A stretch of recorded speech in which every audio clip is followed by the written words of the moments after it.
All right, everyone. Thank you so much for joining me today. First of all, I apologize I'm a little bit late. I was just getting up that YouTube video that you probably saw right there on blackberries, so that was taking a little bit longer than I thought I would. And then they certainly don't make it easy to go live on here with some of the software and things like that. But no excuses. We're here now, and I'm ready to talk a little bit about foods to improve heart health. Thank you so much for joining me, everyone. Thank you so much for the likes already. They're already flying up. Really appreciate it. Hi, Joshua. Hi, Antonio. Hi, Robin. Thank you so much. And again, thank you so much for waiting for me here before we start. So again, just a big shout out to everyone from last stream. I thought it was one of the best streams that we've had, one of the most interesting ones that we've had for sure. Hi, Robin. Hope you're doing good. Good to see you in chat. And the thing that made it so good last time as well was just the engagement. You guys being able to, express yourself in chat and to ask your questions and everything like that. So I think, again, I'll ask of you guys, if you can, ask your questions in chat. Let's talk about heart health. Let's not just let me rant a little bit about it, all right, and provide foods there. Let's ask some questions if you can. All right, we'll have a nice back and forth, which I think will be nice for all of us.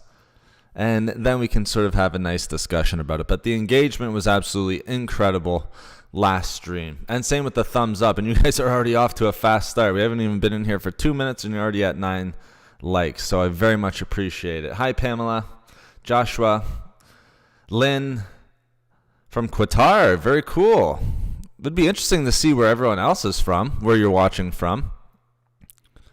I know people are kind of from all over the world, actually, like Europe, Asia, Australia, North America, which is great to see. So again, we'll get into foods. I want to sort of deep dive into it. Again, just to start, remember, this isn't coming from a medical practitioner. So as I wrote in the description of the discussion, all right, you're going to want to speak with your medical practitioner if you are having health-related ailments or issues, or if you have ongoing chronic heart-related issues, even acute, all right, doesn't matter. Make sure you speak with your medical practitioner as well, okay? Again, this is coming from someone who's done a lot of research on foods, and pretty much almost in every single video, we'll come up with something, or I'll find something that's going to benefit heart health. So a lot of research has gone into this, but remember, again, this is not coming from a medical practitioner. So just keep that in mind, guys, all right? And I wanted to make sure that we start the stream off with that. But again, a lot of research into this, so we can definitely have a nice chat about it. So how to gain weight in 1 month. All right, so it looks like we have quite a few questions. Let me get to some of them here. All right. So does Growth Pro work? Sorry, Robin, I'm not quite understanding the last question there. I'll try to understand it here. Maybe you can help me out just a little bit. But let's go and deep dive. Why did I want to talk about heart health? Well, as we've mentioned in a lot of streams, guys, heart health related issues are certainly on the rise, whether it be from, all right, so let's talk about what some of the heart related ailments are. It can be anything from heart attacks to stroke, even, atherosclerosis, so hardening of the blood vessels and arteries, and even just decreased circulation. All right, decreased circulation, guys, that's huge in society today. A lot of it has to do with the foods that we're eating, but also a lot of it has to do, again, and it's tied to the foods that we're eating, with obesity and everything like that.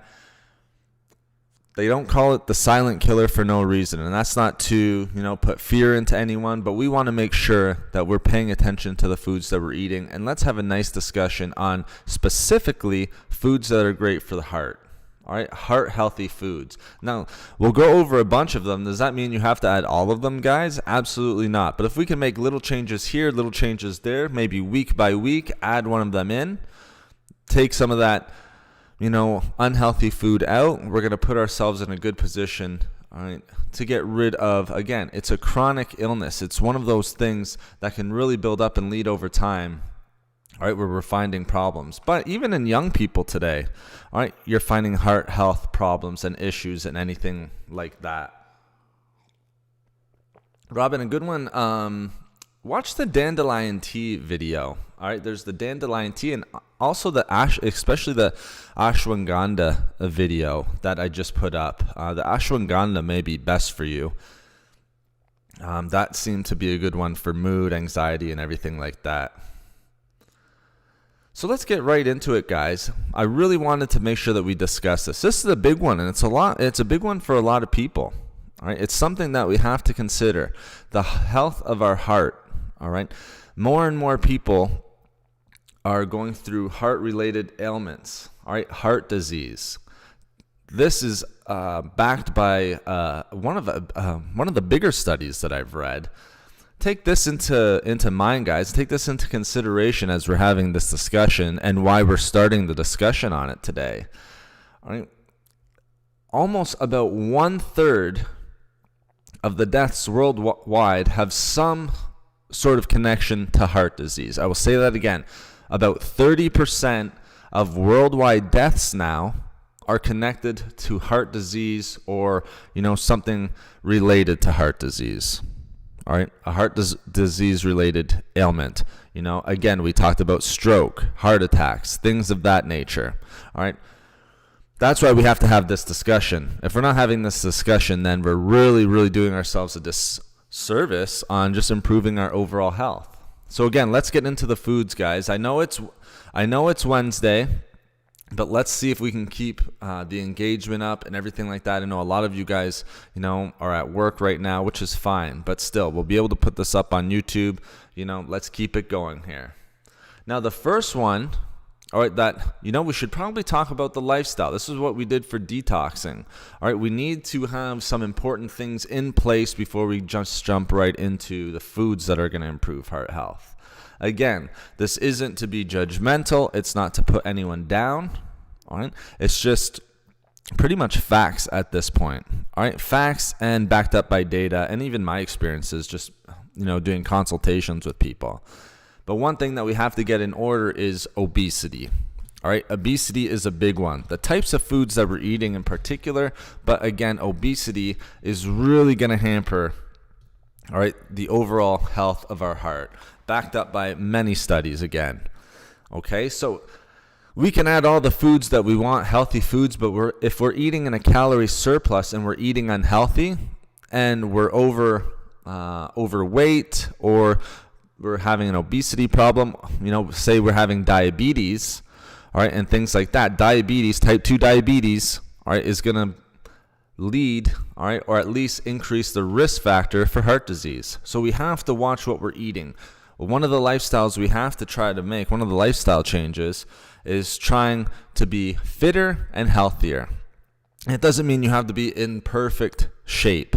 All right, we're not looking for perfect. We're looking for healthy. There's a difference. We're looking for fit, things like that.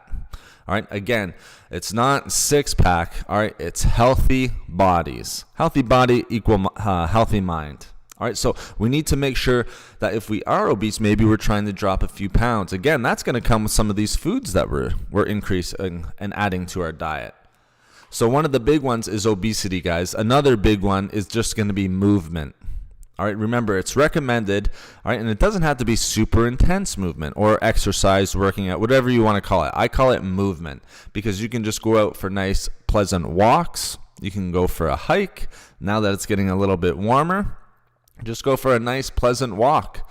All right, all you have to do is 20 minutes a day, and you're pretty much there. If you're getting a 20-minute walk in, all right, then you're going to hit about that 150 minutes per week.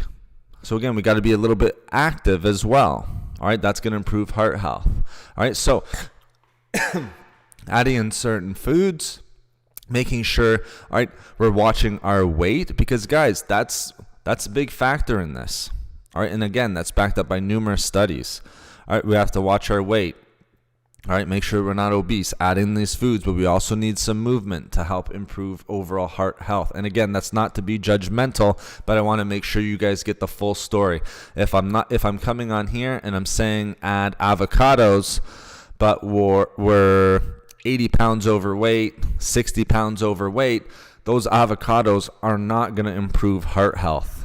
All right, or at least to a negligible extent. if we're overweight and we're living a very sedentary lifestyle. And again, that's not to preach, all right, movement and exercise and to be super fit. All right, it's just to be healthy. Again, we don't have to be perfect. Remember, it's just healthy, guys. So the first couple things that we can do, all right, add in these foods, but again, watch our weight. All right, it's a sensitive topic, I know, but it's something we have to discuss. I need to give you the full story before we get into the foods. All right, and add some movement. All right, again, it just has to be 150 minutes per week. It can be a nice walk if it's warm. All right, get outside, get some fresh air, add some movement. All right. Junk food is worse, obesity and lack of exercise. So Joshua, yeah, you take it exactly. You read my mind, my friend. Like I said, sometimes I'll rant and I'm looking at like the nice picture in front of me, or I'm looking down at the mic, just kind of ranting, all right, and talking and discussing, getting the things off my mind, all right. But I'll look over at chat and Joshua is saying pretty much what I just said. So thanks, Joshua. Any supplement for heart health? Well, I mean, you could supplement with heart healthy nutrients. I think if you're eating healthy and eating some of these foods, you won't even need to supplement. But one of the things that you could supplement would be something along the lines of a magnesium. Magnesium is very heart healthy. Right, we see studies where it can help regulate blood pressure levels and things like that. What else could you supplement? You could supplement with vitamin C even, all right, to reduce inflammation, all of that stuff. And then maybe the last thing that you might want to supplement is with a fiber supplement, because we know fiber is very heart healthy as well. Vitamin D, not so much, Joshua. That's a great question. Vitamin D, all right, not too many correlations with heart health that I've seen. All right, but let me tell you, it can't hurt. It's not going to hurt, that's for sure. All right, so maybe if you're going to supplement anything, it'd be like magnesium, fiber, antioxidant complex, things like that. Alpha X, great to see you in chat. Thank you again for joining us. But let's get into the foods here, guys. Now, so I went on a little bit of my rant, something that we have to address, lifestyle changes. Just making a few lifestyle changes where we're watching our weight. Again, it's a sensitive topic. I know it is, and this is not to be judgmental or anything like that. But if we're, again, like I said, 100 pounds overweight, we can add all the foods that we want, but we're not going to be getting the major benefits of heart health from them. All right. And another thing, we want to increase movement. Again, I talked a little bit about this with Alpha X. He was going for a walk at the end of last stream, just getting about 20 to 30 minutes of exercise, walking, movement, anything like that per day. You can split it up. Just make sure you're trying to get 150 minutes per week. All right, guys. So that's my little spiel on lifestyle. Let's get into the foods now. So we want to make sure that we're eating foods that are healthy for our heart. Now, I already said avocados. All right, now avocados, let's start with that now. Okay, a lot of people wouldn't think that avocados would be a heart-healthy food,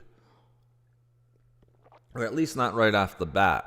All right, and the reason for that is it's, higher in fat, things of that nature. It's not typically seen as a heart-healthy food, but it actually has lots of benefits for our heart. Avocados, the fat found in it, yes, there's a little bit of polyunsaturated, but it is mostly, I think about 80% of monounsaturated fat. And we're finding a huge correlation of monounsaturated fats and overall heart health. All right, reducing and lowering the risk of heart disease. So these monounsaturated fats that are found in avocados, all right, backed up by studies, are lowering the risk of heart disease.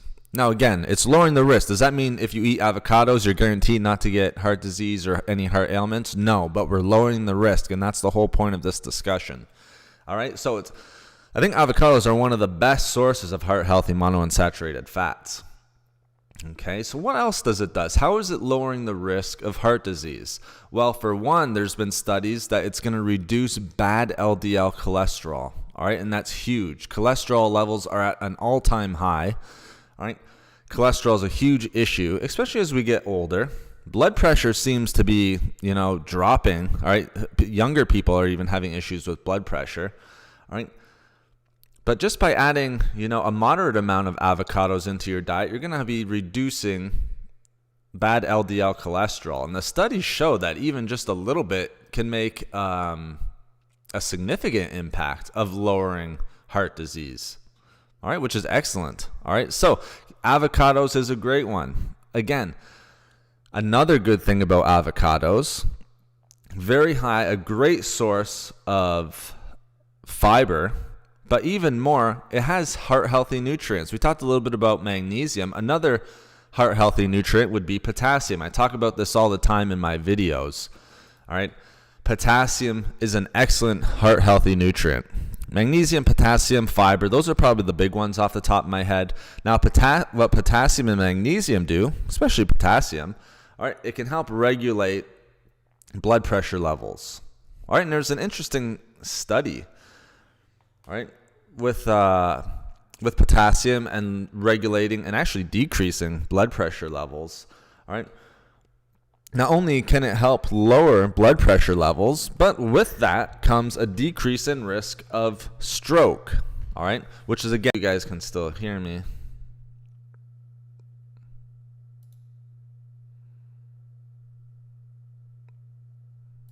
All right, I think we're back. Sorry, I think it cut out there for a second. But if you guys can hear me, someone just give me a quick yes. Maybe if hostile, Alpha X, maybe just give me a quick yes if you can hear me in chat. I think I saw that my connection dropped for a second, but hopefully we are back and you guys can hear me. Drinking clean water, yeah, exactly. We started with a clean water discussion in our last one. Beans, absolutely. All right, hostile. Yeah, okay, Alpha X, thank you so much. I appreciate it. You're my go-to, Alpha X, for the connection here. Thank you so much.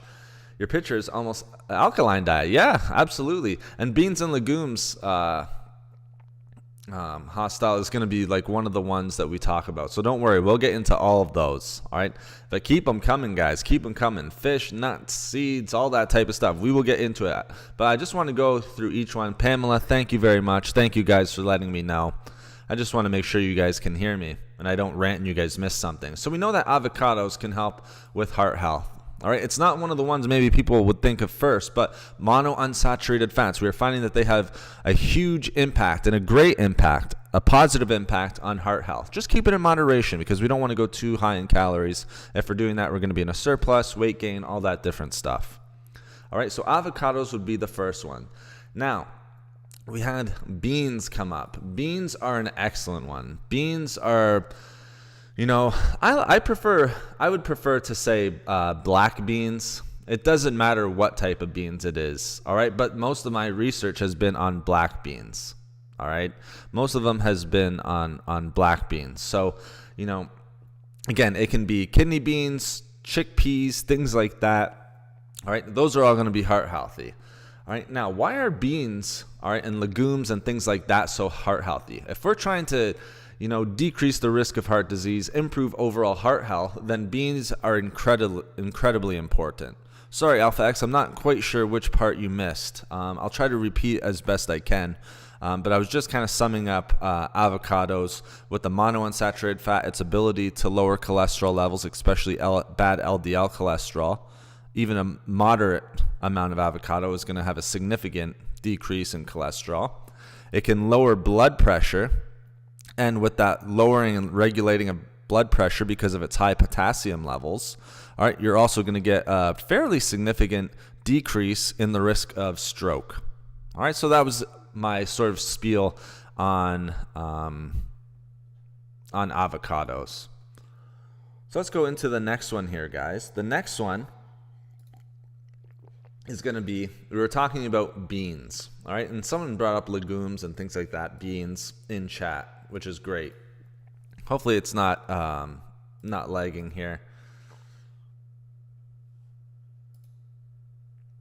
If it is, just keep letting me know, guys, because I can definitely make sure that I repeat. But hopefully it's back. It might be on your end. It looks fine to me. But just keep letting me know. I would appreciate that, guys. Now let's talk a little bit about beans, okay? Beans are an excellent source of fiber, okay? And it's important to make this distinction. They're one of the best fiber foods that we can eat. And remember, we already talked about this. Fiber is going to be very, very heart healthy. All right, and not only that, it contains a special type of fiber known as resistant starch, which you can also find in more unripe bananas. So green, darker green banana is going to have the exact same thing. All right, which can help with, inflammation and things like that. So the resistant starch, that's good for gut health and everything, but we're finding now too, with multiple studies that are being done, multiple ones that I've read, all right, coming from a number of different sources, that resistant starch is going to have a good impact on improving heart health. How? By decreasing cholesterol, but also decreasing triglycerides. And when we talk about cholesterol, we're talking about total cholesterol and bad LDL cholesterol, not good HDL cholesterol. All right. Thank you, Hostile. I appreciate that. Live stream is good. Thank you very much. Thanks. Can't follow. Still on work. Good luck. Oh, no problem, Lynn. That's okay. Thank you so much for coming in. I know work is important as well, so no worries. And big shout out to Deborah for the super chat last time. Again, big shout out to Deborah for the support. I just wanted to make sure that we said that just in case she doesn't make it in here. I know she might listen to this later. So thank you very much, Deborah. So we're seeing that beans, all right, especially with black beans, but it can be anyone because they contain a lot of the same nutrients, a decrease in triglycerides and a decrease in cholesterol.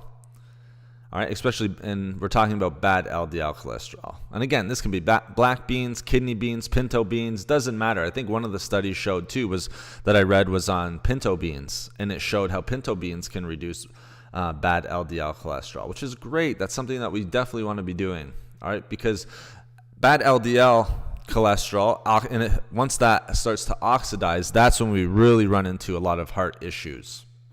Okay.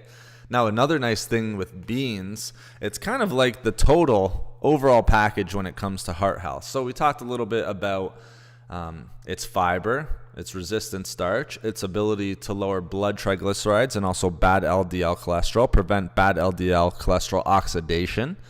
But even more, it can help to reduce blood pressure, and that comes from its high amounts of micronutrients like potassium, huge amounts of manganese and magnesium found in beans, but also it can lower inflammation. All right, again, inflammation over time is going to increase the risk factor for heart disease, guys. I talk about this in my videos all the time, but we want to reduce inflammation as well. And beans are some of the most nutrient-dense foods that we can have. Right now, it's very high in potassium. It's very, very high in manganese and magnesium. I don't know the numbers off the top of my head, but I know magnesium is one of the highest micronutrients in beans. Navy beans are good. Yep, absolutely, Pamela. You can't go wrong if you're eating beans. Let's just put it that way. If you're eating beans, they're going to be very good for heart health. Now, the other thing with beans, so I'm trying to keep up with all these the ways beans are going to be able to help improve heart health. It seems like the list keeps going on and on. But we can't forget and overlook that beans are one of the best fiber sources. All right, so that fiber is very heart healthy. And it's important. We need fiber. Fiber is not only important for digestive health, we talk about that a lot, but it's also heart healthy. All right, especially, we know soluble is very good for digestive health, but we want a nice mix of insoluble and soluble fiber, and beans are going to give you that other resistant starch, which we found through studies has important heart health benefits like lowering cholesterol, lowering blood triglycerides. So beans is a great one, guys. So you guys have listed some nice ones here. So the two that we've listed so far, avocado and beans, and we talked about a few lifestyle changes. Let's keep going, all right? We'll keep it going here. Now, what's another heart healthy one? One that I saw in chat, all right, that we want to make sure that we don't miss today. Fatty fish. I think someone mentioned salmon. Fish is super heart healthy too. Yes, that's where it was. All right, so make sure it's fatty fish though, guys. We want it because of the omega-3 fatty acids. All right, so it's not going to be every type of fish, and I know there's a lot out there. And thank you so much for all the thumbs up, guys. It really, really helps with the algorithm and the engagements and all of that stuff. I really, really appreciate it. And then even Deborah, throwing out the super chat really, really helps with what we're doing here. So I very much appreciate it. And I love the engagement in chat, the messages and your guys' answers and all of that stuff. It really, really helps. I can't thank you guys enough. So remember, if you're going to be having fish, things like haddock, cod, things of that nature, yes, very healthy, great source of protein, but we want to make sure that we're focusing on fatty fish. Now, which ones are fatty fish? Why fatty fish? Things like salmon are great for heart health. Okay, you can get like sardines. Not everyone's a huge fan of sardines, so I think the ones that maybe I would recommend the most, definitely salmon. Salmon seems to be the most popular one. Again, we might not want to eat salmon every single day. This is why we're giving out multiple foods, but also mackerel. Mackerel is a very often overlooked one. And again, why these fatty fish and not just like your cod or haddock or what are some other ones? Halibut, all that other stuff. All right, these have omega-3 fatty acids, and we've seen a ton of studies where omega-3 fatty acids have a tremendous benefit for overall heart health, acute and long-term, all right, acute and chronic. Okay, so what we saw was that people who were eating in these studies, all right, the people who were eating salmon, and again, it doesn't have to be every day. That's the beauty of it. I think it was like 2 or 3 times a week, saw a significant decrease in blood pressure levels. All right, so that's acute. All right, I think they ate it for like 8 to 10 weeks or something like that. All right, so acute, even it can have a short and long-term effect on overall heart health. All right, and again, you don't have to eat it every day. I wouldn't eat it every day. All right, maybe a fish oil supplement, maybe some of these other foods. Okay, so the omega-3s, salmon, sardines, mackerel. All right, we know that omega-3 fatty acids are going to help with decreasing blood pressure levels, all right, which is great. Not only can it help decrease blood pressure levels, all right, but we also see that omega-3 fatty acids, salmon, sardines, all right, I'm not sure about the study with mackerel, but I know salmon and sardines, all right, not only are you going to see a drop or a regulation of blood pressure, but it's also going to lower total cholesterol, again, blood triglycerides, and bad LDL cholesterol.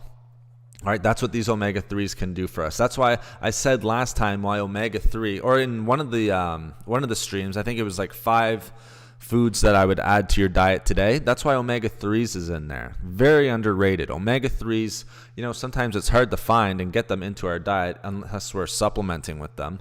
But omega-3s have a tremendous benefit to our overall health, but also to our heart health. Now, there's been numerous studies on fish oil supplements. Again, we're talking about fatty fish. This would be what you would find in salmon and everything like that. Sorry, as I drink my coffee here.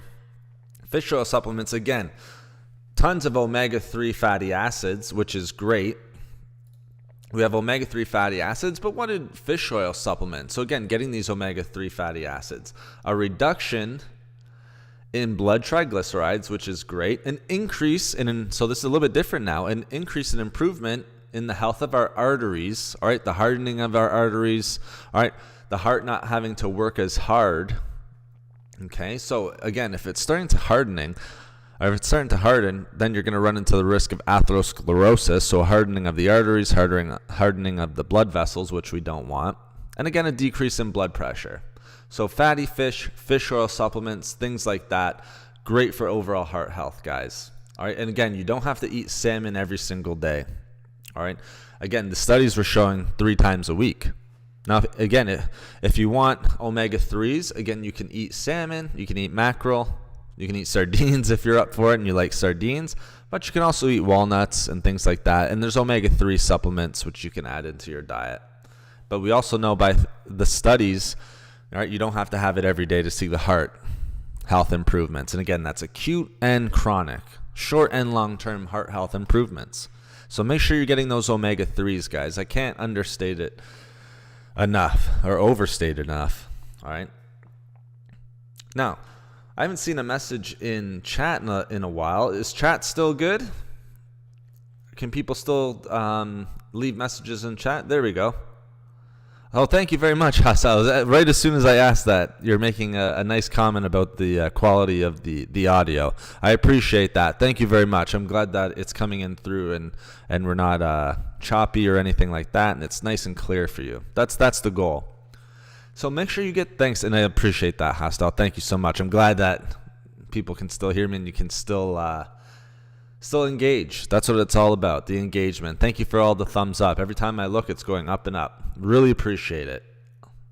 So again, fatty fish, guys, get those omega-3s in. All right, omega-3s are great for our overall heart health. Again, in acute, so short-term and long-term. We're playing the long-term game, really. But acute is also important. All right. Now, let's talk about another one. Okay.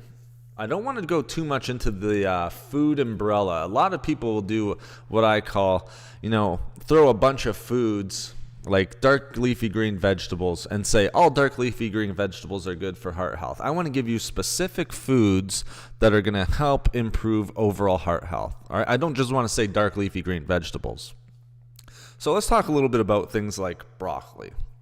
Why is broccoli so heart healthy? All right, that might be one that you've known, but we'll talk about a couple other ones. So broccoli is going to be another heart-healthy food. Again, you can't really go wrong with broccoli. Like I said, there's a lot of other dark leafy green vegetables. Kale has really blown up, spinach, cabbage, lots of things. But I still think broccoli, pound for pound, overall, still sits on the throne as the best. If I was to add one dark leafy green vegetable to your diet, it would probably be broccoli. And I eat broccoli pretty much every day.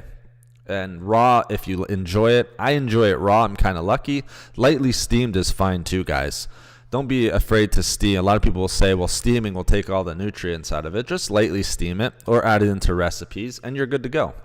Now, why is broccoli, all right, dark leafy green vegetables? All right, we know that they're very high in micronutrients. So we know that they're high in things like magnesium, potassium. Not super high, but it does have it in there. But what it is high and a great source of is vitamin K, especially broccoli. Kale, to be honest, is incredibly high in vitamin K. Okay, so keep that in mind. But it's very high in vitamin K. Again, if you're taking vitamin K, just make sure if you're taking any medications and things like that, vitamin K can be one of the micronutrients that can interact with medications. So maybe make sure you talk to your medical practitioner, talk to your doctor about that, because you don't want it interfering with certain medications or causing issues with certain medications. All right? But vitamin K, we already know, it can help protect the arteries. All right? And even, reduce the risk of atherosclerosis, again, with the hardening of the arteries. So how great is that? Vitamin K, multiple studies coming out that now vitamin K, coming from these dark leafy green vegetables like broccoli, kale, things like that, is going to help protect the heart and our arteries. All right? So another thing, and the reason why I say blood vessels as well is because it helps prevent the atherosclerosis. It improves the functioning of the cells around the lining of the blood vessels. All right, and that's usually what's attacked once we get the hardening of it, once we have atherosclerosis and all that type of stuff. I'm with you, Haas. I'm a big fan of broccoli, cruciferous vegetables. Yeah, absolutely. Kind of lucky in that sense. Okay, and now we also found overall in the long term, remember I said we're playing the long game as well? All right, there was a link between eating dark leafy green vegetables and lowering the risk of heart disease. All right, so I think it was a pretty significant lowering. I'd call like anything over 20% significant. So I think it was just under 20%, but still, I'll take the 17, 16%, whatever it was, reduction of heart disease once we add these dark leafy green vegetables. Okay, so another important thing with broccoli, not only is it vitamin K, one great source of fiber, especially for a vegetable, tons of fiber, which is heart healthy, tons of anti-inflammatory compounds. Remember, inflammation is something that we want to get rid of, because that inflammation can lead to heart disease down the road. Inflammation, like free radicals, oxidative stress, things like that, is only going to damage the cardiovascular system over time. And if we're having damage to the cardiovascular system, that's going to increase the risk of heart disease. It's not going to improve, certainly not going to improve heart health. All right. So it can decrease the inflammation, which is going to be causing damage to the cardiovascular system. All right. And also tons of antioxidants, which is, again, going to reduce that inflammation. All right. We want those high antioxidants. So broccoli is a nice one. Again, is broccoli the only dark leafy green vegetable? Absolutely not. Kale is going to be a good one. What would be another one? Spinach, you can't go wrong with, and all of that stuff. But, vitamin K, as long as we're getting that vitamin K, broccoli, spinach, doesn't matter. All right. I wouldn't say all dark leafy green vegetables, because not all dark leafy green vegetables are the same. Not all have that high vitamin K that we're looking for. All don't have the same micronutrient density, and not all of them have the same antioxidant density, or capacity, I should say. Okay, so I would stick to broccoli. You're going to find all of that, plus sulfur compounds, which are very healthy. All right. And then maybe like a spinach and kale. Spinach and kale are the big ones. All right, those popular ones, which we just can't get rid of, it seems. All right. I know most people. And if you're not a big fan, the reason why I kind of laugh at that is a lot of people, aren't the biggest fan of spinach and kale, but you can add it to smoothies, add it to different recipes. If you cook with spinach, it breaks down so much you won't even know that the spinach is in there. Okay. So you can easily add spinach to a number of different recipes and things like that. Once you cook it, it just breaks down. I've added handfuls of spinach into stir fries. And again, you don't hardly even see the spinach after. It just breaks down so much. So that's another good one. So let's move on to another one, guys, a superfood. I want to talk a little bit about a nice superfood that's very, very heart healthy. And again, I don't want to do the umbrella thing where I say, I'll give you a nice superfood for our heart health. Blueberries. What I don't want to do is say all berries are going to be healthy for our heart.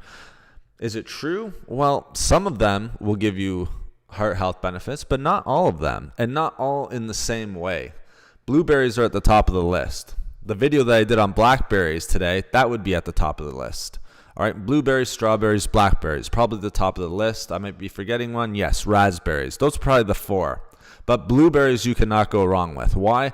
Blueberries, incredibly nutrient dense, tons of potassium, magnesium found in those. Again, more vitamin K than most people recognize. All right, blueberries are a great source of vitamin K. And again, we know the importance of vitamin K. We just learned with broccoli and kale, the importance it's going to have on our blood vessels and arteries, lowering the risk of atherosclerosis. And that's the important part. So high in vitamin K. And the great thing about all of these foods, like broccoli, blueberries, it's super nutrient dense, but low in calories. So that's amazing, because we don't have to worry about keeping it in moderation. Like with avocados, super, super heart healthy, and it's a superfood. But we do have to keep it in moderation because, again, it is high in monounsaturated fat. Yes, that's healthy fat, but monounsaturated fat, which means it's going to be higher in calories. And we don't want to eat a surplus of calories in our diet every single day, because as we started this chat off with, if we're making lifestyle changes, we want to make sure that we're watching out for obesity, and we don't want to be sedentary. Those are the two things that are going to, a lot of people think if you're eating cholesterol, again, cholesterol, one of the risk factors for heart disease. A lot of people think that eating cholesterol, this is why eggs got a bad rap, a bunch of other foods that were higher in cholesterol. A lot of people think that intake of cholesterol is going to be increasing their cholesterol levels, when really it's not as much what you eat, but how you're living and how your lifestyle is. There's been numerous studies that show, all right, increasing cholesterol intake. So let's say you eat eggs, are not going to have that much effect on your total serum cholesterol levels. But what is living a sedentary lifestyle where you aren't getting that movement that I brought up before, all right? It's going to have a way bigger impact on your total cholesterol levels, serum cholesterol levels. That's why I brought up the movement before. All right. But avocados, again, just make sure. And obesity, again, it's very similar to the movement. That's why I'm bringing this up. That's why those are two things we want to watch out for. And I saw we just hit 20 likes, guys. Thank you so much. If we can get to 30, that's always the goal. Let's see if we can push that to 30. We'll keep rocking on here. I love the discussion. You guys have thrown out so many good foods, I can hardly keep up with them, which I love. Keep throwing them out there. Hostiles throwing out them. Pamela, Alpha, love it, guys. Thank you so much. And thank you so much for the thumbs up. So let's talk about some more here, guys. Let's get into another one. So just, again, keep that in mind with cholesterol. Again, it's not as much of the amount of cholesterol that we're taking in. It's our lifestyle. Are we living a sedentary lifestyle with no movement? Are we a little bit overweight? And again, it's a touchy subject, but it's something that has to be brought up. We can't have this conversation about heart health and not bring it up. I feel like I would be doing you guys a disservice. And again, that's not to be judgmental or preachy. All right, it's just something that we need to take a look at. All right, something we need to consider. All right. So we found dark leafy green vegetables. We're moving on to blueberries now. All right. I'd say your best ones. All right. If I was to make an umbrella, and you guys know I don't like doing this because it dilutes the discussion, I feel like with a superfood discussion. I've seen lists where it's like 101 superfoods. Well, if you have 101 superfoods, even something like 50 superfoods, it really dilutes the discussion because, you're adding in foods in there that aren't truly a superfood. All right. If we're talking about superfoods, all right, we want to talk the best of the best, like a nice list of 10 or 15 or something along that.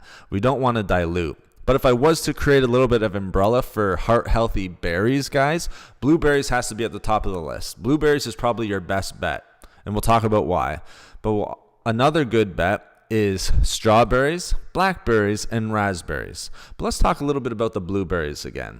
Remember, blueberries are going to be high in vitamin K, which we mentioned. You guys already know because I mentioned it's going to help with atherosclerosis. So improve the blood vessels, improve the health of our arteries, which is important. All right. The other good thing that things like blueberries, are going to help with is this is why I would say blueberries, and not all berries are the same. We have to remember that. All right. Blueberries are rich in an antioxidant known as anthocyanins, and anthocyanins are only found in like fruits or vegetables like beets, eggplant, things like that are sort of purple or dark blue, all right, in color, more purplish in color. That's what gives it that color, actually. It's the anthocyanins in them. And anthocyanins are very powerful in reducing heart disease. Okay, because it can help reduce oxidative stress and especially inflammation. And we already talked about why we want to reduce inflammation if we're trying to improve heart health. So that's why I say I don't exactly like creating an umbrella. This is where blueberries really shine. They have the unique antioxidants known as anthocyanins, where studies have demonstrated that these antioxidants alone can reduce oxidative stress, protect the heart, and reduce inflammation. All risk factors for heart disease. That's something that, strawberries aren't going to do. Raspberries aren't going to do. Yes, they might give us some heart health benefits, but not the same as blueberries. So that's why I like to make the distinction for you guys. Start with your blueberries, go from there. Blueberries are going to be your top choice. Now, the other thing with blueberries, all right, is that not only are they going to reduce the risk factors that we just mentioned, but numerous studies show that they can help to decrease bad LDL cholesterol. All right? Bad LDL cholesterol and bad LDL cholesterol oxidation. And again, it can do this both in acute term, so short term, again, just a couple of months, you're going to see a reduction in bad LDL cholesterol. But if you keep that up, say you keep that in your diet, the chronic risk factors for heart disease are going to be decreased as well, of course. All right, so that's amazing. We can see a decrease in bad LDL cholesterol in such a short term. That's why these are such powerful foods for overall heart health. All right. Now, blueberries, another thing. they're going to be the ones that can really help with blood pressure. And again, when they did the study, they only included blueberries. I think that's kind of great. It kind of shows that blueberries outshine the other ones, which I've sort of been mentioning. All right, can control or regulate blood pressure levels, but also improve the functioning of the cells and blood vessels specifically. So not only arteries, but blood vessels as well. All right, which is just amazing. All right, we already know that they're super low in calories, so we don't really have to worry about obesity or anything like that. Lastly, what I would say about blueberries, yes, tremendous inflammation fighting, but what's even more important and often goes unsaid or unnoticed is that blueberries are a tremendous source of dietary fiber. And we already mentioned the vitamin K. So I'm just taking a quick drink of coffee here, guys. So very high in dietary fiber, soluble, insoluble fiber, which is great. Again, that's going to help lead. Remember, that's one of our heart healthy nutrients. And again, it's also got good levels of potassium and magnesium as well. Blueberries are super nutrient dense. They got a little bit of everything in there. Okay, so not only does it fight inflammation, but it's also going to give you that fiber and potassium and magnesium, our heart healthy nutrients. All right. So that's why I like to separate blueberries from other berries. So a lot of people will include all these other berries, but they don't have the anthocyanins. Excuse me. They don't have the levels of vitamin K, which we already know is important for our overall heart health. All right. The studies that have been done on blueberries show that blueberries can really make a quick impact on overall heart health. So acute changes, especially in cholesterol. Lowering cholesterol, lowering total cholesterol and bad LDL cholesterol. So again, if you're going to add one berry to your diet, I would make sure it was blueberries. All right. The strawberries, raspberries, blackberries are all good. But again, if we're just going for one, go for blueberries. You can't go wrong with it. All right. Now let's get into some of the other ones that I saw mentioned. All right. Some of the other ones that I saw mentioned. I think I saw flax seeds. Let's talk a little bit about flax seeds, guys. So we've talked a little bit about fruits, vegetables, right? Some fish, so protein sources with a little bit of omega-3 fatty acids. But why are flax seeds? Why would flax seeds be super heart healthy, as Hostile put it? All right, so flax seeds are going to be a great choice. I think they're probably one of your better ones, but what we find with flax seeds is that, with avocados, we're getting the polyunsaturated, the monounsaturated. You're getting the same thing with flax seeds. Healthy fats, not saturated fats or trans fats, but what flax seeds give you, all right, they're very high in fiber, again, one of our heart healthy nutrients, but they are also very high in omega-3 fatty acids.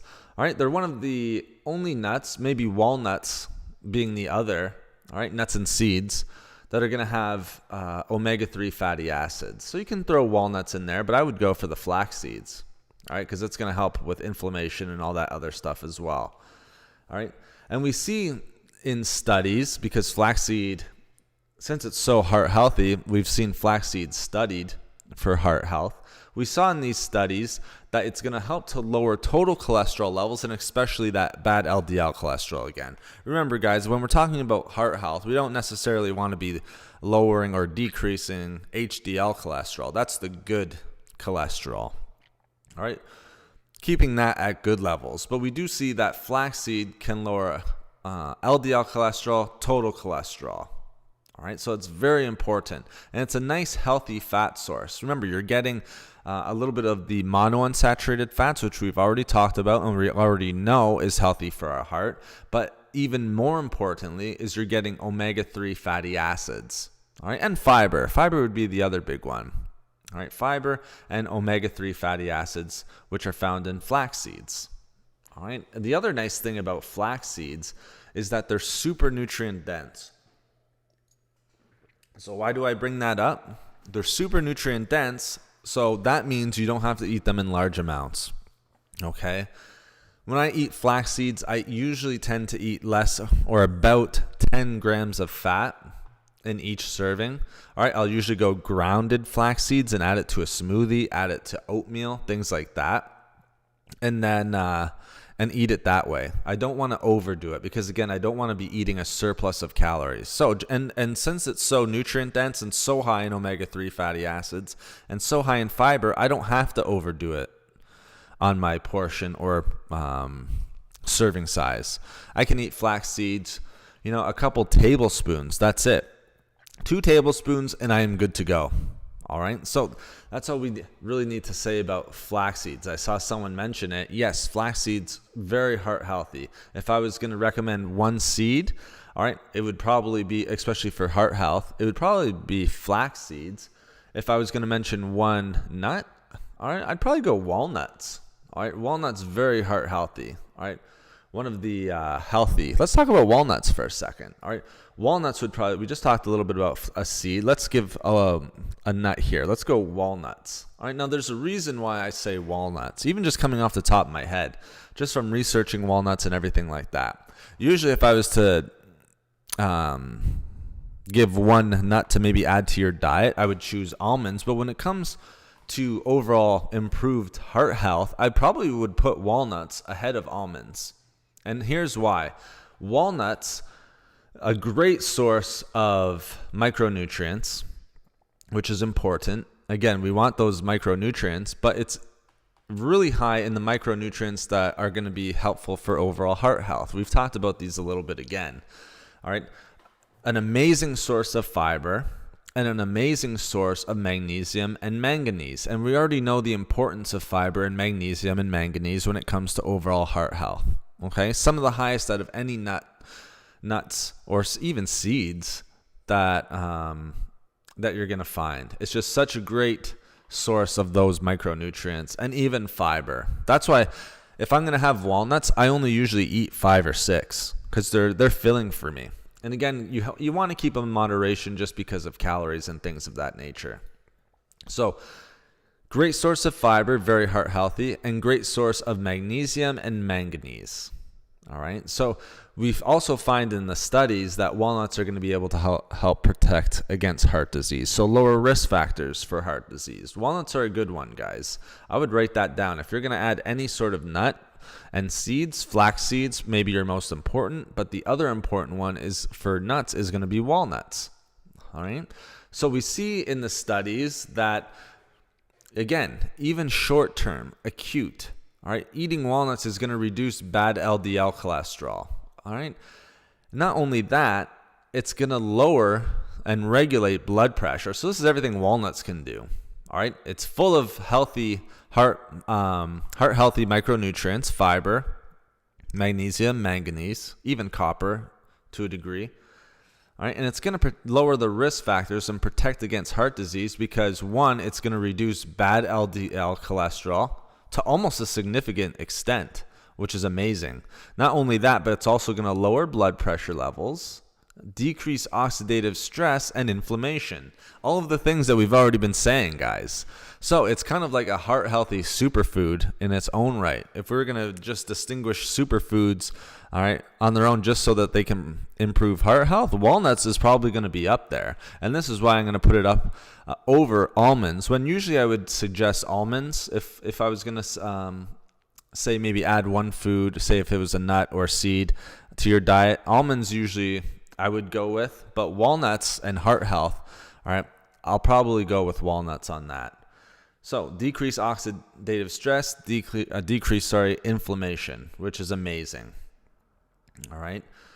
I love that it can reduce bad LDL cholesterol while also regulating blood pressure. You don't see that in a lot of nuts. All right. And you don't see that in a lot of foods in general. So the fact that it's going to do both of those for us while also giving us omega-3 fatty acids, we haven't even got into that, all right, is just incredible and makes walnuts the best choice, I think, of nuts that you can add for heart health. Okay. Total cholesterol too. All right, but it really focuses in on that LDL cholesterol, but it will lower total cholesterol. Now, let's also, I already kind of let the cat out of the bag already, right? Walnuts are one of the few nuts or seeds that are going to have omega-3 fatty acids. That's why I put flax seeds and walnuts on the list. There's not a lot of nuts and seeds, guys, that are going to be able to give us omega-3 fatty acids to the level that these are. So maybe they have small amount, but it's usually pretty negligible or insignificant.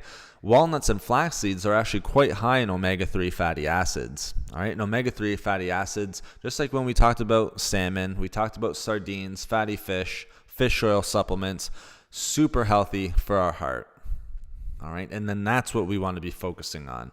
All right, so yes, it is healthy fats. Yes, it is going to have the monounsaturated, which we already know is great healthy fat for our heart, but even more, it's going to have and give us that omega-3 fatty acid, which again, a lot of nuts and seeds, and definitely no fruits and vegetables are going to have that. But a lot of nuts and seeds that are fat sources aren't going to be as high in omega-3 fatty acids. So walnuts, guys, tremendous heart healthy food. I'm kind of wondering if there's any other ones that you guys might be thinking of that's healthy for our heart. Potatoes. A sweet potato would be good. Hostile. Yeah, sweet potatoes, not too bad for heart health. It's got like that nice fiber. It's got antioxidants, beta carotene, all of that good stuff. We've talked a lot about different foods. Let's slow it down just for a second. All right, let's talk a little bit again about the lifestyle changes. So we already know just by talking about the food, all right, how important the food is to overall heart health. All right. Now we've talked about foods that we want to eat to improve heart health. We've talked about the lifestyle changes that we need to improve heart health. So the lifestyle changes, again, guys, were movement and making sure that we're staying at a good weight. All right. We want to make sure that we're managing our weight, making sure that we're not, reaching those levels of obesity or being overweight. Because again, like I said, you can add all these foods, these superfoods for heart health. But if we're obese and we're sedentary and we're not moving, all right, and remember, I kind of call movement exercise because a lot of people, when they think of exercise, in a gym, high intensity, treadmill, running, all that different stuff. Remember, I'm classifying movement as just going for a nice walk. That's all you need. All right, just going for a nice walk. Again, that's going to help with heart health, and it's going to help with even watching our weight. But another thing that we need to make sure that we're doing, we can add all of these foods. All right, even some of them, it's going to be very hard to add all of them. All right, I wouldn't make that your goal, just to add all of the foods into your diet. Add like one here, one there, and then you're good. I'll give you guys a good recipe real quick. One thing because we're going to talk about oatmeal next and why oatmeal is such a heart healthy food. But with my oatmeal, I like to put in 2 tablespoons of flax seeds and blueberries, and a tremendous heart healthy recipe right there. All right, you're getting the flax seeds, so the omega-3 fatty acids, the monounsaturated fats, all the antioxidants, fiber there. Blueberries, we went through a plethora of reasons why blueberries were so healthy for your heart, from anthocyanin antioxidants to vitamin K and a reduction in risk factors of heart disease. And then you have the oatmeal. Again, very, very heart healthy, one of the best whole grains. All right. Again, people are always worried about carbohydrates and whole grains, but oatmeal is one of the best for heart health with its levels of fiber and all the other good stuff that we're going to talk about here in a second. A very heart healthy whole grain, very healthy complex carbohydrate. So that's one sort of little recipe that maybe you guys might want to add. All right, it's something that I added, and it was easy to add. All right, I enjoy that. It's one of my favorite meals. All right, but another thing that we have to talk about with lifestyle, and if we're not talking about this, I think I would be doing a disservice to you guys. Again, we have to limit alcohol. All right, everyone always brings up the study on like red wine and how it's healthy for us and things of that nature. How resveratrol, all right, what you're going to find in red grapes, that's why they say red wine, is healthy for our heart. Yeah, it might be. There's conflicting studies on it. It seems to go back and forth pretty much like every year. Yes, it's healthy for it. No, it's not healthy for it. But what always remains consistent is that it's always in moderation. All right, it's like one glass or a certain number of ounces. All right, anything over like 8 ounces, I think it was 8 to 10 ounces. All right, you're just going to be going backwards, taking a step backwards. Unhealthy for us. All right, so we need to limit alcohol. The other thing that we need to be doing is lowering sugar intake. If we're eating too much sugar, and we're talking about refined processed sugar, like your white sugar and things of that nature, we're not talking about fructose or anything, at least not right now. But if we're not limiting and lowering sugar, then guess what? We're probably going to be running into higher risk factors for heart disease. Okay, now why? Well, one, sugar is going to create a ton of inflammation throughout the body. And, inflammation was one of the risk factors we already talked about. We want to lower inflammation. That's why we pointed it out for the different foods. All right, it's going to be damaging the cardiovascular system. Also, it has no nutrients. It has absolutely zero nutrients that are going to be healthy for our heart. All right, no micronutrients or anything like that. It only has macronutrients. It's only simple carbs. All right, simple carbohydrates. Now, the other thing with sugar is that it's going to help lead to obesity. All right, so there's tons of correlation studies out there. Increasing simple carbs, so refined sugar, all right, more likely to get stored as fat. The other thing is it's super high in calories, and you don't need to eat a lot of it to get those calories increased. So if we're eating a lot of sugar, you can add these superfoods for our heart. But again, you're doing yourself a disservice if you're doing it while you're eating tons of sugar or refined, say like donuts, cookies, things like that. If you're not keeping that in moderation or in control, all right, all the blueberries in the world aren't going to really help you all that much. All right, let's be honest. All right, and you're increasing your risk for diabetes, obesity, metabolic syndrome issues, all right, all of that type of stuff. All right, and those diseases, those chronic diseases, are going to increase your risk for heart disease. So we need to make sure that we are eating refined, white, processed sugar, all right, in moderation. And again, that includes the donuts, the cookies, the baked goods, any types of sweets, things like that, chocolate, milk chocolate. All right, so we need to make sure that we're limiting our sugar intake. The other thing that we need to make sure that we're doing, and again, this isn't preachy, this is just stuff that we need to make sure that we're doing to improve our heart health. That's what the discussion is for today. So if we want to improve heart health, watch the sugar intake, guys. Another thing that we need to make sure that we're doing is watch fatty foods, especially like fast food and things like that, things that are high in saturated and especially trans fats. All right, so foods that are high in saturated fats, trans fats, things like that, that could be anything from like fast food, pizza, to fatty red meat. To be honest, like a ribeye steak has a ton of saturated fat. Okay, so you need to make sure that you're keeping that in moderation as well. Again, it's not heart healthy. It's going to create inflammation throughout the body. All right, and again, it's not going to give you really any of the micronutrients that we're looking for when it comes to improved overall heart health. So just keep that in mind too, guys. So adding to the lifestyle changes, adding some movement, maybe going for a couple walks a week. Making sure that we're not living a sedentary lifestyle, all right? Not eating tons of sugar, not eating high saturated or trans fat foods, all right? Or high calorie dense foods, but low in nutrients, all right? We want to go the opposite, high in nutrients, so nutrient dense, but low in calories, kind of like blueberries, kind of like broccoli, which we brought up a little bit earlier. Those are your heart healthy foods. Okay, so we're just adding to the lifestyle stuff, guys.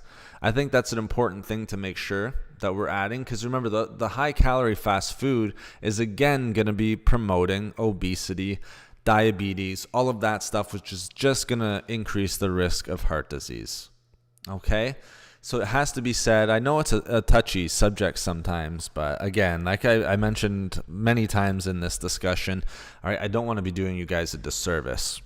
So those are some of the things I would try to stay away from. Limit your alcohol intake if you can. There's always studies going back and forth. If having like a glass of red wine is good for you or not. Some say it is, some say it isn't. Some say you have to drink this amount only. Some say you can have this amount per week. just make sure it's in moderation if you're having any at all. A lot of the people I know in last discussion, because we're talking about detoxification, we're staying away from it or drinking it in moderation. All right, so that's a big one, guys. Make sure that we're doing that.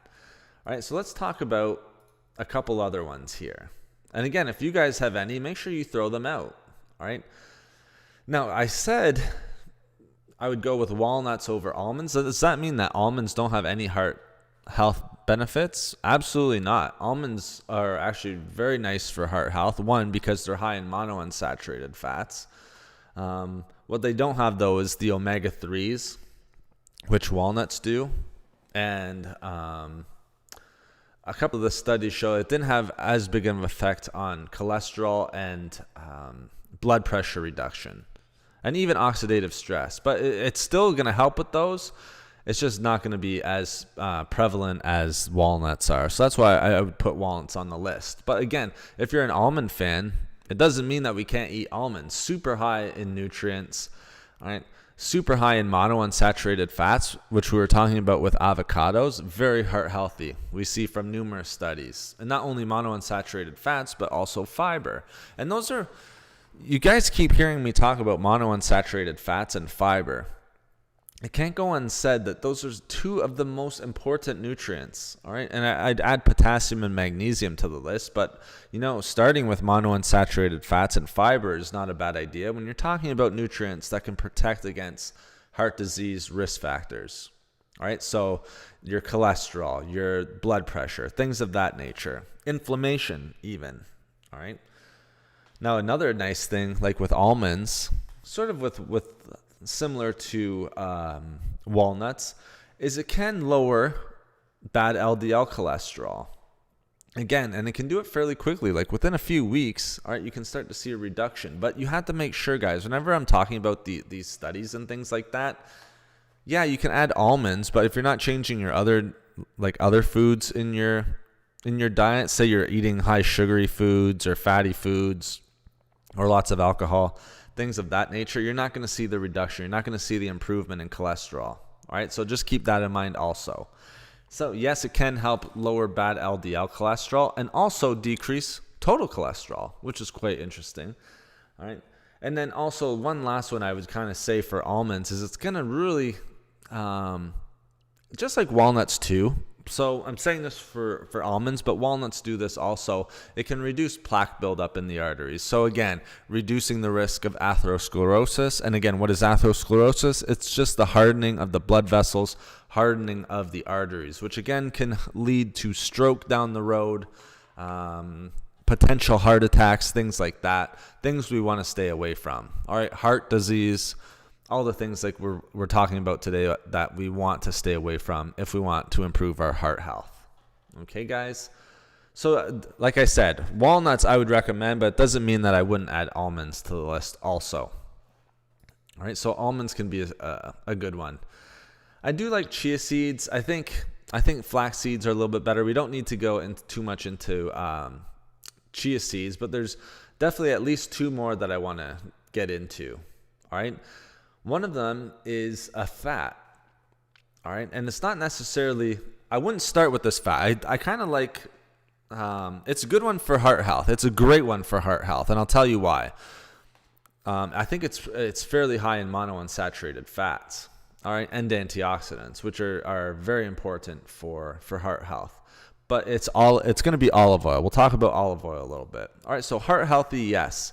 But why would I say I would go for the walnuts, the almonds, the avocados? What else was there? Flax seeds, if I didn't say that. Why would I choose those types of fats over the olive oil? Well, yes, olive oil is going to increase heart health, decrease the risk factors of heart disease, reduce inflammation, has monounsaturated fats, but what it's missing that the other ones have is the micronutrient aspect, and it's a little bit lower in antioxidants and things like that. So yes, it is very heart healthy, but the other ones bring a little bit more to the table. So when we're talking about foods to add to your diet to improve heart health, olive oil is certainly one that we can bring to the table. Make sure you're having it in moderation. I don't necessarily like talking about oils because it's very easy to increase calories. All right, so make sure if you are adding olive oil, you're measuring it like tablespoons. All right, you don't just want to pour a bunch because you can really overdo it. I would say the same. Some people do that with fish oil. I'll ask them how much fish oil did you have? Say they're adding it to a smoothie or something like that, and they don't know the quantity because they'll pour it in. It's the same thing when people are cooking. They'll pour it onto the pan, or they'll just pour it and kind of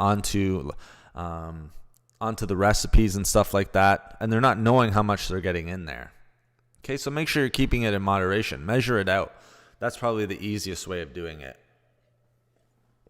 So why is olive oil heart healthy? Well, again, just like we talked about with avocados, very, very rich in monounsaturated fats. One of the best sources of monounsaturated fats actually out there, just like avocados are. Avocados maybe a little bit more, but olive oil, a very, very good source of monounsaturated fats. A little bit of polyunsaturated fats as well. Hardly any saturated fats, maybe like a negligible amount, no trans fats. So it's good fatty acids that we want for heart health. Another thing that olive oil has is that it's very anti-inflammatory. And again, we've talked about inflammation and its correlation with heart disease. So olive oil, even though it is missing those micronutrients, it is a great source, and it's very rich in antioxidants. So that's going to help decrease the risk of chronic heart disease. All right, relieve inflammation, reduce the risk of chronic heart disease and its risk factors and things of that nature. So it is packed with antioxidants, but again, so are the other ones that we mentioned, like berries, blueberries, things of that nature. But it is a good source of antioxidants, even though it might not be packed with micronutrients. So it's important to keep that in mind. All right, another thing that we see with olive oil, there's some studies that go back and forth, but there was a fairly large study that showed that it can have a good effect on lowering blood pressure. All right, so we do see a correlation with olive oil and the regulation and reduction of blood pressure levels. But again, you have to have it in moderation. If you're not, you're just adding calories up there. All right, just a little bit will go a long way. So a lot of people will say to like drizzle it over this or add it to that. We need to be measuring it, guys. I know it sounds like an extra step and things of that nature, but we really do need to be measuring it out, just like we would measure out any food, especially fats, and especially oils, to be honest, because those oils can add up super fast. And thank you so much, guys. I see that we're at 26 likes. We're almost at that 30. That would be amazing if we can hit the 30. 30 is always a nice goal, but thank you so much. We're at 26. I just looked over at it. That's amazing. Thank you so much, guys. I really do appreciate it. So olive oil is a nice one. Just make sure, it's high in antioxidants. It's packed with monounsaturated fats. It's been kind of been associated with lower blood pressure levels. Not too much on cholesterol. Haven't really seen too many studies kind of showing that it can lower LDL cholesterol or even total cholesterol, things of that nature. But, it can help lower and regulate blood pressure. But again, we need to be having it in moderation. Now, one of my favorite ones, all right, that I have to include on this list, guys, maybe one of the healthiest foods for our heart is actually garlic.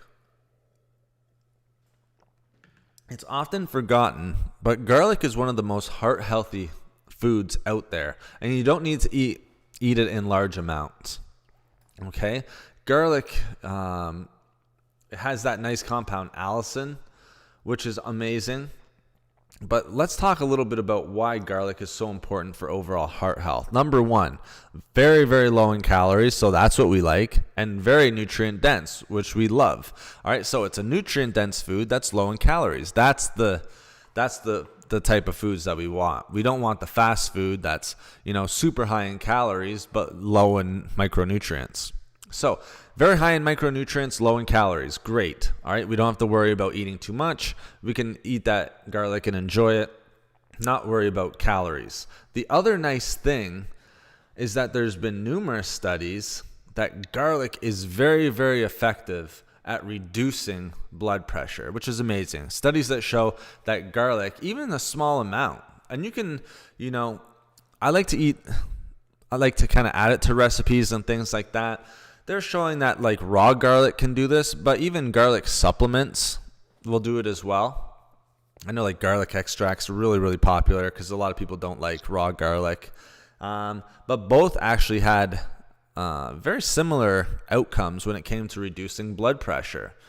So it can reduce blood pressure, and also, again, it's kind of got that 2-for-1. Not only reduce blood pressure levels, but it can also reduce total cholesterol and bad LDL cholesterol.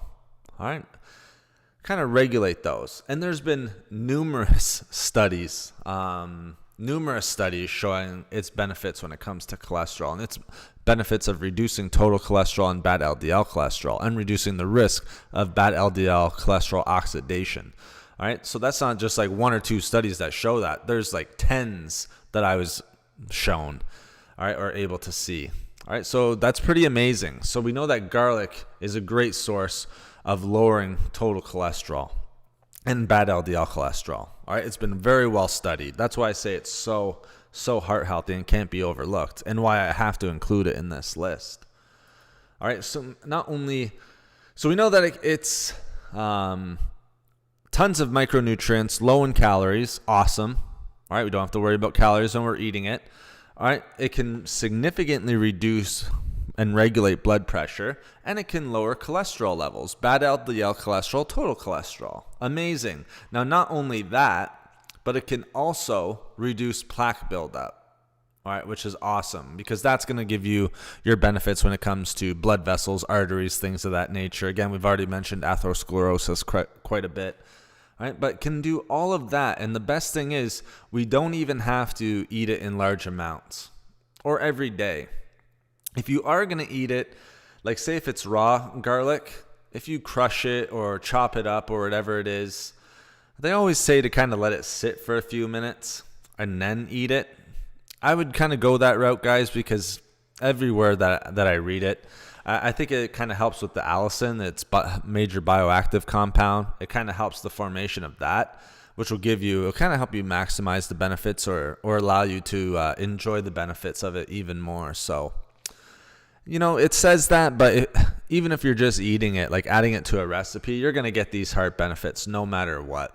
So yeah, you can chop it up and let it sit for a bit, but when it comes to overall heart health and increasing our heart, just by eating it, you're going to increase heart health. So take that with a grain of salt. Just make sure you're eating it for one. Garlic extract, raw garlic, we see it in the studies. A lot of the same benefits. Doesn't really matter. So garlic is a very important one, guys.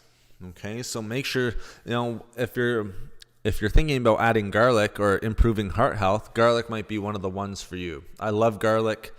I add it to recipes. Don't necessarily add it to smoothies, I'll be honest, because it can really overpower the taste of the smoothie. You're basically drinking like a garlic smoothie at that point. But it is quite easy to add into our diet. Just add it into certain recipes. And again, you don't have to eat a lot. It's not like you have to eat a whole clove of garlic to get the heart health benefits of it.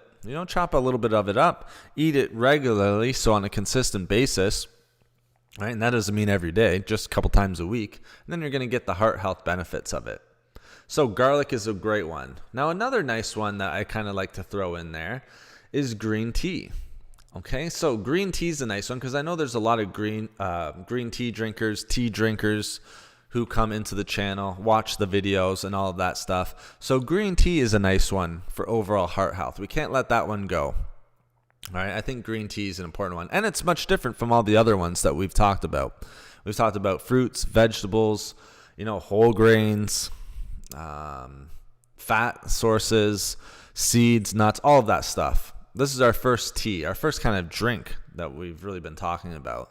So green tea would be your go-to. If you're going to have any tea for heart health, green tea would be your go-to, guys. Next, maybe turmeric or something along those lines. But green tea is at the top of the list. All right, now, someone asked about about supporting the channel. The only way to, like with a P.O. box or anything like that, the only way that we can kind of go through that route, and that's what Deborah did, so big shout out to Deborah, is just through the super chat option, guys. So I'll just mention that real quick, just through the super chat option. We've been going for 1 hour and 20 here.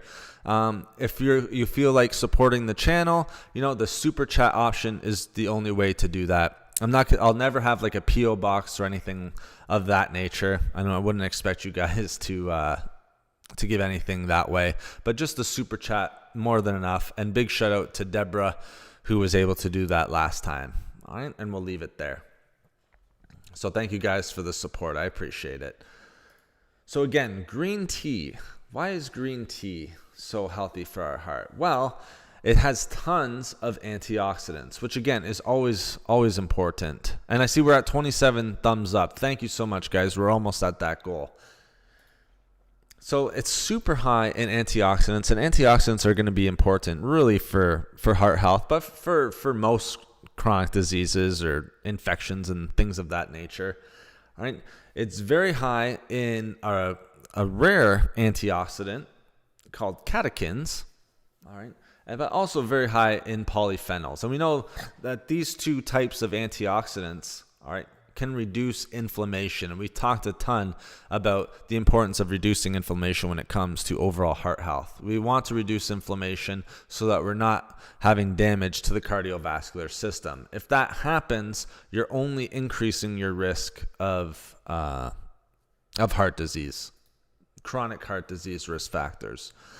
All right. So there was a study, especially I told you guys, the antioxidants, very rare in green tea, catechins. We haven't mentioned that at all yet, but the catechins we saw in certain studies that when we drink green tea, I think there was again, tens of studies. So it's not like I'm pinpointing or cherry picking one study. It was like tens of studies that were done that showed intake of catechins from green tea was sort of associated with significant drops in bad LDL cholesterol and total cholesterol. So this one before, I wasn't using the significant, all right? But this time I can, all right? So the catechin antioxidants led to a significant drop in bad LDL cholesterol and total cholesterol levels, which is amazing, okay?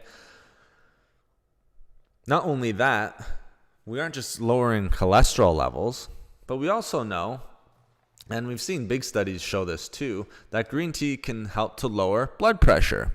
All right, again, that 2-for-1. The 2-for-1 that I love. I love that it can reduce cholesterol levels, and I love that it can reduce and regulate blood pressure. All right, I think that's amazing, especially for a tea. All right, now if you're going to drink green tea, I would drink it quite often. That's how you're going to get the best benefits, especially when it comes to heart health. If it's not every day, a lot of the times people will recommend 1 to 2 green teas a day. Try your best to get it in as often as possible. I know for some of the other foods like salmon, can't remember off the top of my head some of the other ones, but maybe some of the healthy fats and things like that where you didn't need to eat it every day or have it every day. Green tea is one of the ones which you're going to want to have more on a consistent basis, but there's no really downside to that as well. It's only going to increase the heart health benefits of it. So if we can increase the heart health benefits of it, all right, maybe that's something we want to take into consideration. You don't have to overdo it. Just make sure you're trying to drink it as consistently as possible. Okay? So we know it can reduce inflammation due to its antioxidant profile. It can lower both LDL cholesterol, so the bad cholesterol, and total cholesterol at a significant level, which is amazing. And remember, I've been trying to stay away from the significant level if it's not significant. So if it's under 20% or anything like that, but this is actually going to be a significant level, and also lower blood pressure levels. Now, the other nice thing is it's going to help lower blood triglycerides, all right, and also reduce that inflammation that we talked a little bit about before, just because of its potent antioxidants, which is amazing. Okay, so green tea, great for heart health, but we just need to make sure that we're drinking it consistently. You don't need to drink cups and cups of it, all right, every day, but maybe a cup or two here, all right, making sure, we're not going days without it, all right, that's going to give you the best bang for your buck, all right, especially if we're drinking green tea. And there's no calories in it. Again, you don't need to overdo it. There's a little bit of caffeine, so if you're sensitive to caffeine, just be careful with that. But with green tea, there's not too many drawbacks of drinking too much. All right. And again, I'm not talking about drinking 5 cups of green tea a day, just a cup or two here. Try to have it on a consistent basis as often as possible. All right. Now, let's talk about one more, or maybe a couple more. We'll see. We'll see how we do here. All right, but another one that I wanted to make sure that we touched on was just making sure, I talked a little bit about it because it gets such a bad rap sometimes, is carbohydrates. Now, a lot of people would think carbohydrates were bad for your heart. People stay away from carbohydrates almost at all costs. We see this with the increase of keto diet, other types of diets out there. But one of the healthiest foods out there are whole grains, would be like your oats. So whole grains, guys. Think whole grains. So I'm talking about oatmeal and things of that nature. There's other ones, but I like oatmeal the best. I think looking at the studies and things of that nature, I think you can't go wrong with oatmeal. All right, and you can add things to oatmeal that make it super heart healthy. Like I told you guys before. All right, you can add flaxseed to it. You can add blueberries to it. If you guys have any other whole grains that you like, throw them in chat here. All right, and we can discuss it. I would love to hear some. I haven't seen a message here in a little while. But yeah, if you guys have any that you think are a good one, throw it out and we can have a nice discussion about it. I think it would be great because I think oatmeal is one of the best ones. And then I gave you that recipe before. If you missed it, it's just oatmeal, blueberries, and flax seeds. All of them, all 3 foods on the list of superfoods for heart health. All right, especially flax seeds, blueberries, 2 of the healthiest that you can have, to be honest with you. Just make sure that you're having the flax seeds in moderation. I only throw 2 tablespoons in. It's no more than like 8 to 10 grams of fat. Might even be like 7. I can't remember off the top of my head. But it's not a super high amount of fats. So why do I like oatmeal so much? Well, we know that oatmeal is super high in both soluble and insoluble fiber. Again, one of our heart healthy nutrients. All right, so great source of fiber. All right, and what we're finding, what studies have found, and again, it's not cherry picking studies, it's multiple studies that have shown this, is that the higher fiber intake in oatmeal is going to reduce bad LDL cholesterol. And what the studies also found, specifically to this discussion, is that it's going to decrease the risk of heart disease in general. All right, so how nice is that? It just kind of sums it up for us perfectly. So that's why I really love oatmeal. Lower bad LDL cholesterol, lower the risk of heart disease. So amazing. And it lowers the risk of heart disease. I think I remember reading it. And again, over the case of numerous studies, like almost 50 studies, it was a significant lowering of the risk of heart disease. All right. And this was again, you have to eat it at a on a consistent basis. You can't just have it like once a week or once a month or anything like that. You want to be eating it on a consistent basis. That's why I say oatmeal. That's the easiest for me to have on a consistent basis. You can have it for breakfast. You can have it for dinner if you want. Oatmeal you can eat anytime. All right. And it's a great food, especially for our heart. All right. I see we're at 28 thumbs up. Man, we're so close to that 30. Thank you so much, guys. I really appreciate it. So, can lower bad LDL cholesterol, lower the risk of heart disease, and then also you get the 2-for-1 again, even with a whole grain. And the best part is, again, it can significantly decrease the risk of stroke, but also blood pressure. Amazing. So, decrease bad LDL cholesterol and significantly lower blood pressure, or regulate blood pressure, however you want to say it. I think that's tremendous. So if you're not adding oatmeal to your diet, it's one of those ones that I would really give consideration to. Oatmeal is an amazing heart-healthy food. Again, you can have it in moderation if you like. If you're eating a keto diet, then of course you're not going to be able to have it, but you will be able to have a lot of the foods that we listed here today, most of them, to be honest. But don't be too scared of carbs, guys. I know a lot of people, they've gotten a bad rap. And again, I'm talking about whole grains, guys, oatmeal, things of that nature. Brown rice would be another good one. I think oatmeal and brown rice are nice ones. Quinoa is another nice one. And quinoa will give you some of that protein as well. Don't forget, quinoa is a complete carbohydrate. It has all the essential amino acids for it to be a complete carbohydrate, which is astounding, especially for people who are vegan or vegetarian and things of that nature. So keep that in mind too, guys. So if there's no comments in chat, we slowed down a little bit here. But if there's any other questions into foods that you guys are eating or foods that you might be enjoying and wondering if they're healthy for our heart, throw them out there, because it would be great to, and I see we're one thumb up away. Wow, you guys are amazing. Just keep going up and up. Throw it out there, because I would love to have a discussion about it. But I wouldn't be too scared of carbs, but make sure that they're whole grains. All right, I wouldn't go for the simple carbohydrates. That's not going to do anything for heart health. It's only going to actually make you take a step back. It's like the sugar intake that we talked a little bit about. Stay away from the simple carbs. Go for the complex carbs. I think the best ones, in my opinion, would be brown rice, oatmeal at the top. So oatmeal, brown rice, and quinoa. Sorry, excuse me. I think those are the three best. Barley's up there usually on most lists, but again, remember, I don't like giving too much. And there's number 30. Thank you so much, whoever that was. We just hit 30 likes. Thank you very much for reaching that goal. Appreciate you guys. Thank you so much for the engagement. You guys are awesome. I don't know what else to say. So we hit the goal. Like I said, thank you very much, guys.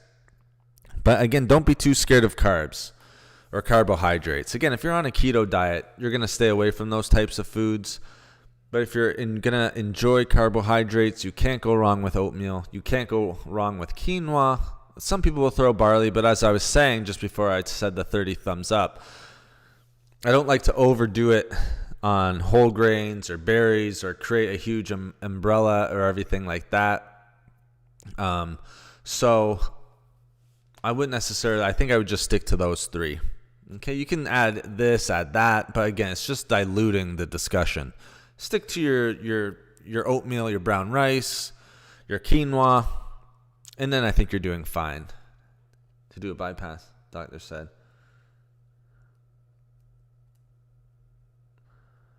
All right, stay happy. I just read what you wrote. Unfortunately, as someone who's not a medical practitioner, I think you just have to listen to what your doctor's saying for heart health. Listen to your doctor. I'm not going to give any advice that your doctor hasn't already given you. Again, I'm not coming at this discussion from a medical practitioner point of view. It's just as someone who researches food on a daily basis and nutrition, looks at a bunch of studies and creates content based on that. So whatever the doctor is saying, I would stick with that. I would never say anything that, just because, again, I don't know the exact situation with your family member and what's going on there. So I wish I could help you out more or anything, give more advice than that. But, your doctor knows your family history, knows what's going on there, knows the situation. I would stick to what the doctor is saying. I would never give advice that goes against a doctor or anything of that nature. So I'll just leave it there. But remember, guys, you do not have to add all of these foods. There's so many. There's so many that you can really add to the diet. We went over a bunch. I think it was probably more than 15. We went over probably 20. Does that mean you have to add all of them? Absolutely not. I think it would be next to impossible to add all of these to your diet, and it wouldn't be something I would recommend. Why? Because, it's just going to make it so tough on you that it's not something that you'd probably want to keep on doing. Or, it's just too hard to track all of those. I would add a few here, few there, like one or two. Maybe add some green tea in there, and then you're good to go. Remember, adding some over none is always best. Kind of like what I like to say. Adding a few of these foods, so some over none, is always going to be better than nothing, like I said. Add a couple of them, and then you're going to be going in the right direction. But you also have to make the lifestyle changes. For this slide, very good information that I generally live by. All right. Kitra, I hope I'm pronouncing that correctly, Kitra, but thank you so much for the comment. It's great to hear that, you're making food and listening to the live and that you're enjoying the information. I really appreciate that. Thank you so much for the comment. Like I said, I love hearing back from you guys, especially feedback on the content. So thank you so much for that comment. It's kind of a nice one to hear after giving all these foods and giving my take on them for the last 95 minutes. So thank you so much again for that. I really do appreciate it. And again, guys, don't add them all. Add a couple of them in there. We need to make sure that we're taking heart health seriously. I started the discussion, why am I bringing up heart health? Again, it's not as a medical practitioner, but it's someone that's looking at studies, looking at clients that I work with, doing consultations, all of this different stuff, and we're finding that a third of the world's population is going to be affected by some sort of heart-related ailment. It could be heart disease, or something connected to heart disease, heart attack, stroke, atherosclerosis, high blood pressure, high cholesterol.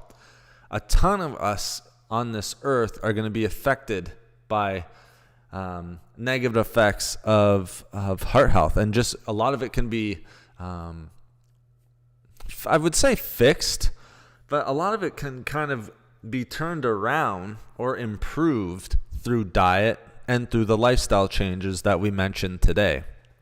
So that's why I really wanted to discuss it. So many of us and so many people on this earth are affected by heart health. I think it's the deaths are increasing, and this isn't to scare anyone, it's just the studies. The deaths are increasing year by year. Every single year, more and more people are being affected with heart disease. All right, and the ailments and all the struggles that can come from heart disease. It's because of diet issues, lifestyle issues. There's a whole bunch of reasons why. All right, obesity is on the rise. I think most people know that. Okay, a sedentary lifestyle. We're now working office jobs and things like that, so we're sitting more often. Just more sedentary in general. And just things that are going to lead to it. And if we can just add a couple of these foods and make some of the lifestyle changes, it's going to go a long way in reversing this kind of epidemic of heart disease issues.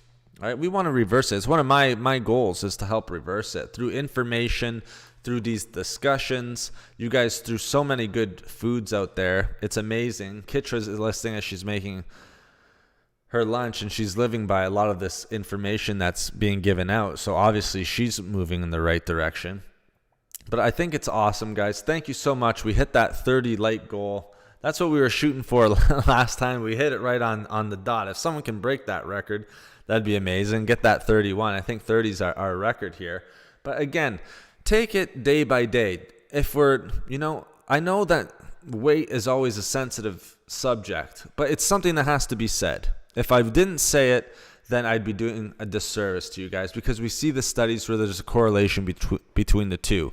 Don't look at it as things where, we're being judgmental or anything like that.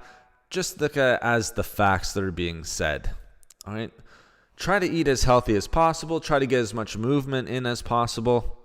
And then that will mean that we're moving in the right direction. Okay.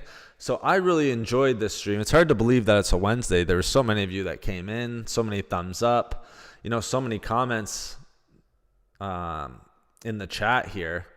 Like I said, it's hard to imagine that it's actually the middle of a Wednesday right now.